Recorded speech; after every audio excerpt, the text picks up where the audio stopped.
తక్కువ పెట్టుబడిలో నెలకు 50,000 నుండి 10 లక్షలు సంపాదించాలనుకుంటున్నారా? ఈ వెబినార్ లో జాయిన్ అవ్వండి. నమస్కారం ఠాగూర్ గారు. నమస్తే అమ్మ. సరే, కలకత్తా ఇన్సిడెంట్ గురించి మనం డే టు డే అప్డేట్ ఇస్తూ ఉన్నాం. ఆ కేసు యొక్క డెవలప్మెంట్ గురించి కూడా మీరు ఎన్నో వీడియోస్లో మాట్లాడడం జరిగింది. అండ్ నిన్న మనం చూసుకుంటే especially ex principal Sandeep Ghosh గారిని కస్టడీలో తీసుకోవడం జరిగింది. ఏ సెక్షన్ ప్రకారంగా ఆయన తీసుకోవడం జరిగింది సార్? ఆయనకి ఎలాంటి శిక్షలు పడే అవకాశం ఉందంటారు? RG Kar medical college ex principal Sandip ఘోష్ని గడిచిన 22 డేస్ నుంచి పోలీసులు ఇంటరాగేట్ చేస్తున్నారు. ఈయన మీద ఇప్పటివరకు 3 రకాల అభియోగాలు ఉన్నాయి. ఒకటి, తన కాలేజీలో, తన హయాంలో ఉన్నటువంటి కాలేజీలో జూనియర్ ట్రైనీ డాక్టర్ అయినటువంటి రేప్ అండ్ మర్డర్ కేసు సంబంధించిన ఒకటి. నెంబర్ 2, ఇమ్మీడియట్గా ఆయన మీద ఆయన పనిచేస్తున్న టైం అంటే లాస్ట్ ఇయర్ సెప్టెంబర్ 2023 నుంచి ఆగస్ట్ 2024 వరకు, ఆగస్ట్ 8వ తారీఖు వరకు ఆయన సర్వీస్లో ఉన్నారు. ఈ టైంలో జరిగిన ఆర్థిక అవకతవకల మీద అప్పటి ఉన్నటువంటి deputy superintendent Akhtar Ali vigilance డిపార్ట్మెంట్కి 32 రకాల క్వశ్చన్స్ తోటి ఆయనకు క్వశ్చన్ చేశారు. అప్పటి విజిలెన్స్ డిపార్ట్మెంట్ ఆయన మీద ఎంక్వైరీ చేయలేదు. దానికి సంబంధించి ఒక కేసు నమోదైంది, అభియోగం నమోదైంది. మూడవది, ఈడీ కూడా ఈయన యొక్క అక్రమార్జన ఆస్తుల మీద మరొక అభియోగం ఉంది. మొత్తం 3 రకాలటువంటి అభియోగాలు ఉన్నాయి. అయితే 3 రకాల అభియోగాలు ఉన్నప్పుడు కూడా నిన్న పోలీసులు ఆయన అరెస్ట్ చేసినటువంటి సంఘటన ఏదైతే ఉందో అది 2వ అభియోగం అయినటువంటి ఆయన పనిచేస్తున్న హయాంలో, అంటే ఆయన టెన్యూర్ సెప్టెంబర్ 2023 నుంచి 2024 వరకు ఉన్నటువంటి టైంలో ఆయన చేసినటువంటి ఆర్థిక అవకతవకలు అంటే ఫినాన్షియల్ ఇర్రెగ్యులారిటీస్ మీద ఆయనకి అరెస్ట్ చేయడం జరిగింది. దాన్ని కస్టడీలో తీసుకున్నారు, ఎఫ్ఐఆర్ నమోదు చేశారు. ఏదైతే మెయిన్ కేసు అవుతుందో దాని మీద ఇప్పటివరకు ఆయనకి ఎఫ్ఐఆర్ నమోదు కాలేదు. ఇది గుర్తుపెట్టుకోవాల్సిందే. ఇక నిన్న జరిగినటువంటి అరెస్టుకు సంబంధించి ఆయనకి ఏ సెక్షన్స్ మీద వేశారు అన్నది మనం చర్చించుకోగలిగితే, ఫస్ట్ ఏంటంటే ఇట్స్ ఎ కాగ్నిజబుల్ అఫెన్స్ అంటారు లీగల్ టెర్మినాలజీ ప్రకారం.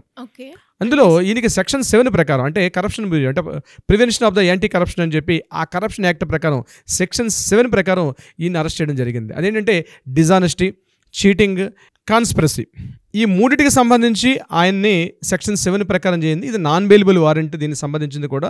బట్ ఒక 1-2 మంత్లో కూడా ఆయనకి 1-2 మంత్స్లో ఆయనకు కూడా బెయిల్ వచ్చే అవకాశం ఉంటుంది ఈ సెక్షన్కి సంబంధించినటువంటి దీని మీద. యాక్చువల్గా ఈ సెక్షన్ కూడా ముందుగా రాష్ట్ర ప్రభుత్వం ఏదైతే ఉందో మమతా బెనర్జీ, ముఖ్యంగా ఆ స్టేట్ గవర్నమెంట్ ఒక సిట్ స్పెషల్ ఇన్వెస్టిగేషన్ టీమ్ని వేశారు. స్పెషల్ ఇన్వెస్టిగేషన్ టీమ్ ఈ మొత్తం అంటే లోకల్ సిట్ అనమాట. అది ముందుగా ఒక ఏజెన్సీని వేశారు, ఒక ఎంక్వైరీ ఏజెన్సీ నుంచి సిట్కి ట్రాన్స్ఫర్ అయింది. సిట్ నుంచి అది సిబిఐకి ట్రాన్స్ఫర్ అయింది. సిబిఐ వాళ్ళని నిన్న హైకోర్టు ఆర్డర్స్ ప్రకారం ఏం చేశారంటే ఈ 2 ఏజెన్సీలు కాకుండా టోటల్ ఫైల్స్ అన్నీ కూడా సిబిఐకి హ్యాండ్ ఓవర్ చేయమని చెప్పిన తర్వాత సిబిఐ దీనికి సంబంధించి ఆయన అరెస్ట్ చేయడం జరిగింది. అంటే నిన్న ఎఫ్ఐఆర్ నమోదు చేయడం జరిగింది. ఇక్కడ 2 రకాల క్వశ్చన్స్ వస్తాయండి సిరి గారు. ఫస్ట్ పాయింట్ ఏంటంటే కామన్ మ్యాన్కి ఒక డౌట్, ప్రతి ఒక్కడు మొదల్లో తెలుస్తున్న ప్రశ్న, మెయిన్ కేసు ఏదైతే ఉందో ఈ రేప్ అండ్ మర్డర్ కేసు సంబంధించి ఎందుకు అరెస్ట్ చేయలేదు, ఇప్పటివరకు ఎందుకు ఎఫ్ఐఆర్ నమోదు చేయలేదని వేల మంది మెదడును తెలుస్తున్న క్వశ్చన్. అయితే ఇక్కడ సిబిఐకి అధికారం ఉందా? ఇప్పటివరకు 142 గంటల పాటు ఆయనకి విచారించారు. అయితే ఎఫ్ఐఆర్ నమోదు చేయకుండా విచారించవచ్చా? విచారించడానికి ఎఫ్ఐఆర్ అవసరమా అన్నది ఒక క్వశ్చన్, డౌట్ వస్తుంది. మరి ఇన్ని రోజులు ఆయన కస్టడీలో తీసుకున్నారు కదా, ఆయన కస్టడీలో ఉన్నాడు కదా, కస్టడీలో సుమారుగా 140 గంటల పాటు విచారిస్తున్నారు కదా, మరి ఇప్పటివరకు ఎఫ్ఐఆర్ నమోదు చేయలేదా అంటే ఇప్పటివరకు ఆయన మీద ఎఫ్ఐఆర్ నమోదు కాలేదు. ఏదైతే తన కాలేజీలో జరిగిన జూనియర్ ట్రైనీ డాక్టర్ కేసు సంబంధించి ఇప్పటివరకు ఆయన మీద ఒక ఎఫ్ఐఆర్ కూడా నమోదు కాలేదు. ఇక్కడ అందరికీ డౌట్ వస్తుంది, ఎందుకు ఎఫ్ఐఆర్ నమోదు చేయలేదని. అవును, అయితే ఇక్కడ యాజ్ పర్ లా ప్రకారం ఎఫ్ఐఆర్ నమోదు చేయకుండా కూడా ఇంట్రాగేషన్ చేసే అధికారం సిబిఐకి ఉంటుంది. అయితే ఎందుకు ఎఫ్ఐఆర్ నమోదు చేయలేదనే విషయం బహుశా రేపు హైకోర్టు అయిన క్వశ్చన్స్ అడిగితే అక్కడ వాళ్ళు క్లారిఫికేషన్ ఇచ్చే అవకాశం ఉంటుంది. మనకు ఆ విషయాలు అంత క్లియర్గా మనం చెప్పుకోలేము. ఇక్కడ దాన్ని మనం అంటే కోర్టు పరిధిలో ఉంది కాబట్టి మనం ఊహాగానాలకి తావిచ్చే అవకాశం ఉండదు. ఎందుకు ఎఫ్ఐఆర్ నమోదు చేయకుండా ఇంట్రాగేషన్ చేశారు అన్న విషయం మీద. బట్ ఏదైనప్పుడు కూడా వాళ్ళు క్వశ్చన్ చేశారు. క్వశ్చన్ ఆ రోజు కాలేజీకి సంబంధించి ఏమేమి జరిగింది, ఏ మినిట్ ఎక్కడున్నారు, మినిట్ టు మినిట్ ఎవ్రీథింగ్ కూడా ఇంట్రాగేషన్ జరిగింది. అవన్నీ కూడా రికార్డ్ చేశారు. పాలిగ్రాఫ్ టెస్టులు చేశారు, ఫోరెన్సిక్ టెస్టులు చేశారు. ఇకపోతే ఆయన మీద డిఎన్ఏ టెస్ట్ కూడా ఎంక్వైరీకి అడుగుతున్నారు. దీనికి సంబంధించి ఎందుకు డిఎన్ఏ టెస్ట్కి అడుగుతున్నారు అంటే 10 గంటల 30 నిమిషాలకి ఆయనకి ఇన్ఫర్మేషన్ తెలిసిన తర్వాత 10 గంటల 20 నిమిషాలు తెలిసిన తర్వాత 11 గంటలకి ఆయన ఆ సంఘటన స్థలానికి వెళ్ళారు. ఈలోగా అక్కడ సంఘటనా స్థలంలో మనకు ఒక ఇమేజ్ బయటకు ఒక క్యాప్చర్ బయటకు వచ్చింది. ఆ ఇమేజ్లో ఏముందంటే ఒక తెల్ల క్లాత్ అడ్డంగా పెట్టుకుని లోపల చాలామంది గుమిగూడి ఆ ఎక్కడైతే విక్టిమ్ పడిపోయిందో ఆమె తాలూకా ల్యాప్టాప్, ఆమె తాలూకా హ్యాండ్ బ్యాగ్ అవన్నీ చంద్రవందరగా పడిన ప్లేస్లో చాలామంది గుమిగూడి ఉన్నారు. లోకల్ పోలీసులు దీన్ని ఆల్రెడీ అప్పటికి వెళ్ళి ఇన్వెస్టిగేషన్ చేస్తున్నారు. ఆ ఇమేజ్లో చాలామంది వ్యక్తులు ఉన్నారు, ఒక గ్రూప్ ఆఫ్ పీపుల్ ఆల్రెడీ ఉన్నారు. యాజ్ పర్ రూల్ ప్రకారం, యాజ్ పర్ లా ప్రకారం ఏంటంటే ఒక సంఘటనా స్థలం జరిగినప్పుడు పోలీసులు ఎప్పుడైతే ఇన్వాల్వ్ అవుతారో దాని చుట్టూ ఒక బ్యారియర్ పెట్టి ఎవరిని ఇన్వాల్వ్ కాకుండా అక్కడ మార్కింగ్ చేసి ఉండాల్సిన అవసరం ఉంటుంది. కానీ పోలీసుల యాక్షన్ తీసుకోలేదు. ఇది సందీప్ ఘోష్ తాలూకా ఇన్ఫ్లుయెన్స్ మీద జరిగిందన్న కోణంలో కూడా ఇంటరాగేషన్ జరుగుతుంది. ఇవన్నీ కూడా బహుశా మనకి రేపు సుప్రీంకోర్టుకి ఇచ్చిన ఫైల్లో మనకు ఒకటి వెలుగులోకి వచ్చే అవకాశం ఉంటుంది. ఇక సందీప్ ఘోష్ యొక్క ఆర్థిక అవకతవకలకు సంబంధించి ఈయనతో పాటు మరో ముగ్గురును కూడా ఇక్కడ ఇన్వాల్వ్ చేయడం జరిగింది. ఒకరు రిప్లిక్ సింగ్, అంటే దానికి సంబంధించి మతారా ట్రేడర్స్ అని, అంటే ఈయన వర్క్ చేస్తున్న సమయంలో ఆ కాలేజీకి సంబంధించినటువంటి కొన్ని వస్తువులు, గ్లౌస్ అయితేనేమి, సిలిండర్స్ అయితేనేమి, కొన్ని టెండర్స్ పిలిచాడు ఆయన. కాలేజీకి సంబంధించి కొన్ని టెండర్స్ పిలిచి అందులో వాళ్ళకి సప్లై చేసే విధానంలో ఇందులో మతారా ట్రేడర్స్ అని చెప్పి రిప్లిక్ సింగ్ ఉంది. రిప్లిక్ సింగ్ మీద కూడా అతను సప్లై చేసేవాడు. అంటే ఇక్కడ వచ్చే ఫండ్స్ డైవర్ఫికేషన్ జరిగింది అన్న విషయం మీద రిప్లిక్ సింగ్ మీద చేశారు.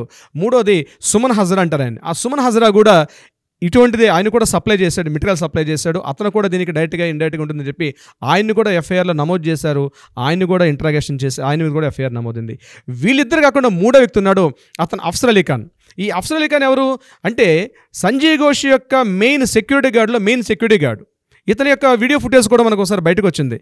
అంటే 2023లో ఈయన ఎక్కడైతే సందీప్ ఘోష్ ఈ కాలేజీలో పనిచేస్తూ ఇతను ఆర్థిక అవకతవకల మీద స్టూడెంట్స్ అందరూ ప్రొటెక్ట్ చేస్తే ఇతను అక్కడగా ఉన్నటువంటి ముర్షిదాబాద్ మెడికల్ కాలేజీకి ఇతను ట్రాన్స్ఫర్ చేశారు.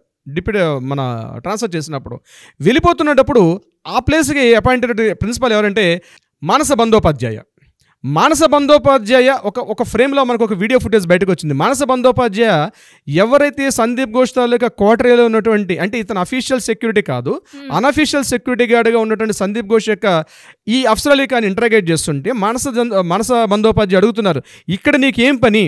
ఆల్రెడీ ఆ కాలేజీలో అవుట్ సైడ్ ఆఫ్ ద కాలేజీలో కొంతమంది స్టూడెంట్స్ ప్రొటెక్ట్ చేస్తున్నారు. ఆ ప్రొటెక్ట్ చేస్తున్న స్టూడెంట్స్ని గట్టిగా కొట్టడం జరిగింది అఫ్సర్ అలీ ఖాన్. అయితే దాని మీద మా స్టూడెంట్స్ ఎందుకు కొట్టాల్సి వచ్చింది, అసలు నువ్వు కాలేజీకి సంబంధించిన వ్యక్తి కాదు కదా, you are the outside of the person, నీకు ఇక్కడ ఏం పని అనే విషయం మీద ఇంటరాగేట్ చేస్తున్న మానస బందోపాధ్యాయ అడుగుతుంటే అక్కడ అఫ్సర్ అలీ ఖాన్ చెప్పిన సమాధానం మనకి వీడియో ఫుటేజ్లో వచ్చింది. ఇది నాకు దీదీ గారు డైరెక్ట్గా ఇక్కడ అపాయింట్ చేశారు, మీరు వీలైతే దీదీ గారిని డైరెక్ట్గా ఫోన్ చేసి మాట్లాడండి, నాకు అపాయింట్ చేశారు కాబట్టి నేను సందీప్ ఘోష్ని ఇక్కడ ఆయన యొక్క మెయిన్ బాడీ గార్డ్లో ఉన్నాను నేను అని చెప్పి ఆయన చాలా ఫోర్స్గా వీళ్ళతో ఫోన్ చేసి మాట్లాడండి అని చెప్తున్నటువంటి ఒక వీడియో ఫుటేజ్ కూడా బయటకు వచ్చింది. అతని అఫ్సర్ అలీ ఖాన్.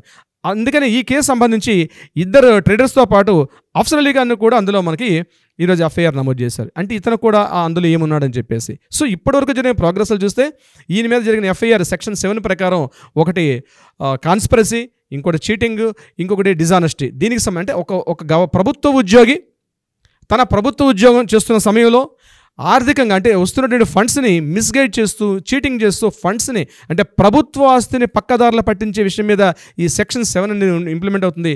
ఇది ఖచ్చితంగా నాన్ బెయిలబుల్ వారెంట్ కాబట్టి ఈ ప్రోగ్రెస్ ఏంటనేది ఎలా ఉంటుందని మనం తెలుసుకునే ప్రయత్నం చేయొచ్చు. తర్వాత మనం అందరం కూడా ఆమెకి న్యాయం జరగాలి అన్న ఉద్దేశంతో మనం ప్రయత్నిస్తున్నాం. ఖచ్చితంగా జరగాలని కోరుకుంటున్నాను. Thank you sir, thank you so much. Thank you so much అమ్మశ్రీ.